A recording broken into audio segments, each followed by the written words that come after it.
10 dienās mēs izbeidzām politisko krīzi Latvijā un izveidojām jaunu valdību. Vakardien bija svinīgā sēde, kur ievadīja valsts prezidenta un premjera uzrunas, un šādā veidā sāk strādāt 43. Latvijas Republikas ministru kabinets Andra Kulberga kā premjera vadībā. Premjeras ir skaidri teicis, ka galvenie divi principi ir ātrums un atbildība. Es tam visam pieliku klāt vēl efektivitāti, kas ir jāsasniedz tikai 4 mēnešos.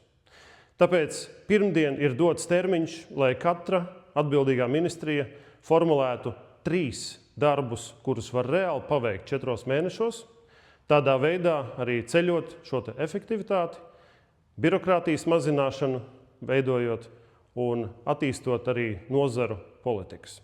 Šodien es tikos ar augstākajiem pārstāvjiem no Tieslietu ministrijas, tātad Tieslietu ministrijas vadību, gājām cauri visiem procesiem, iesāktajām lietām, arī tam, ko mēs varam reāli uzlikt galdā pirmdien premjeram, ko mēs varam paspēt 4 mēnešos, kā arī tām reformām un vajadzīgajām lietām Tieslietu ministrijas paspārnē esošajās jomās, kuras būtu nepieciešams uzsākt vai turpināt.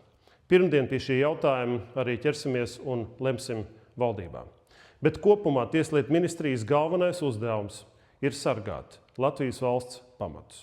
Latvijas Republikas satversmi, mūsu valsts brīvību, neatkarību un demokrātiju, tiesiskumu un galvenais – atjaunot uzticību Latvijai, atjaunot uzticību starp sabiedrību un valsti.